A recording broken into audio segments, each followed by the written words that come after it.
Welcome to Business or Pressure, taking the pain out of massage business with me, Allissa Haines. This is your no-nonsense guide to managing your massage or bodywork business. It's our mission to make sure that every massage therapist and bodyworker has the tools to make a living wage in a thriving business. Let's jump in.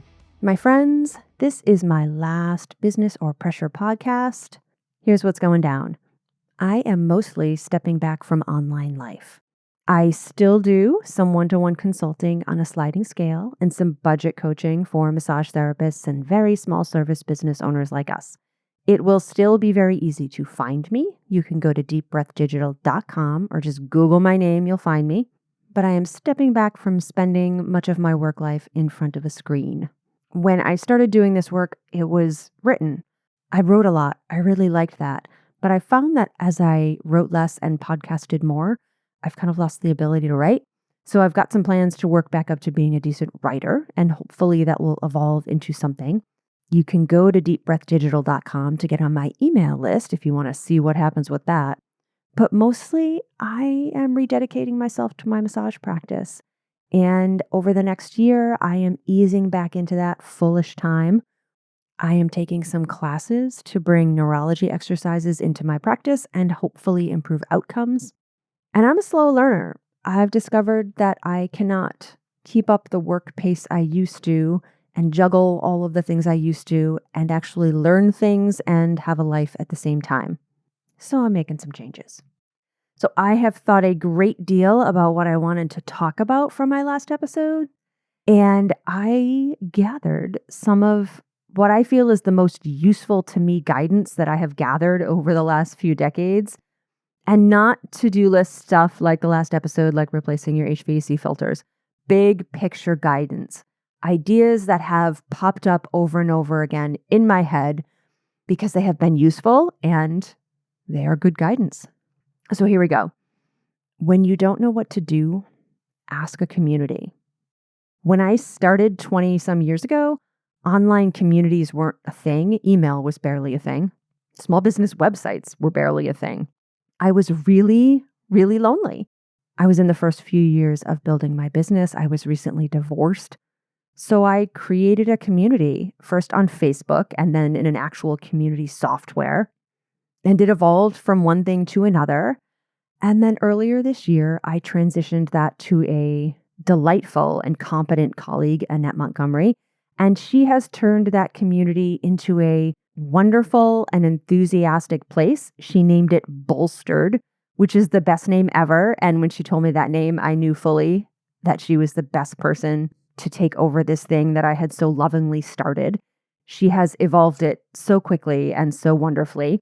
So if you're looking for an online community, you can go to deepbreathdigital.com/community, and that'll take you to the new Bolstered.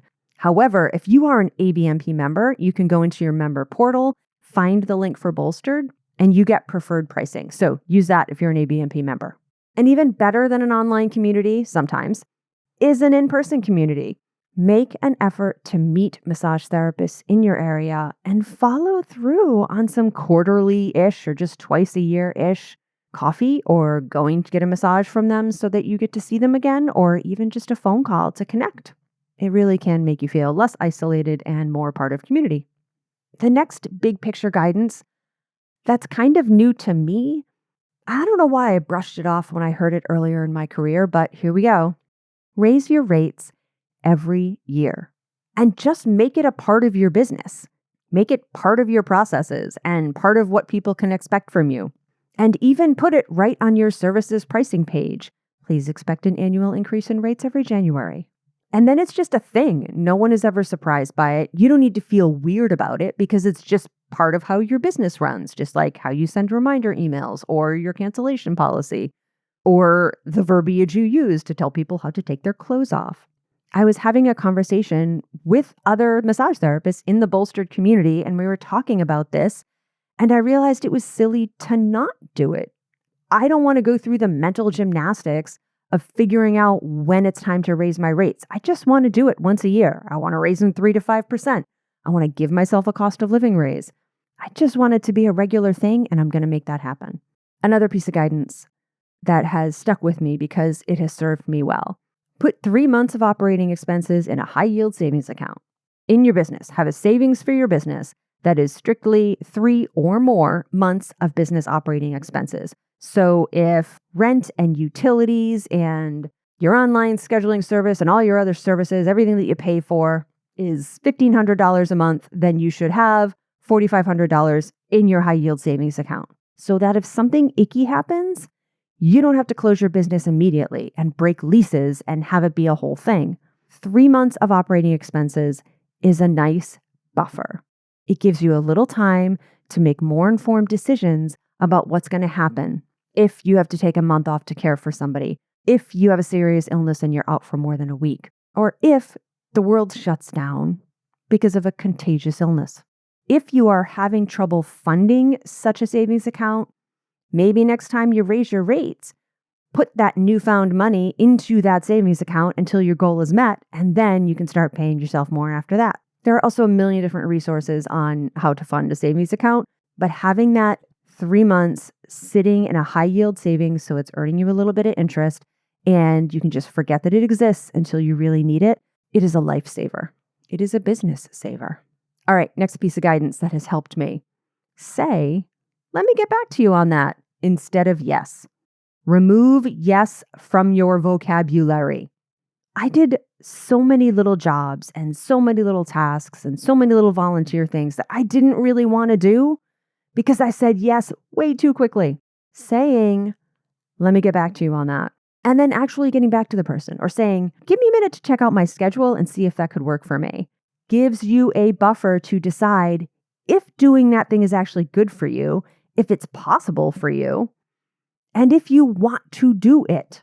It gives you time to find a way to graciously say no if you don't want to do it, if it's less possible for you, or for some reason it would cost you time or money that you don't want to give away to do that thing.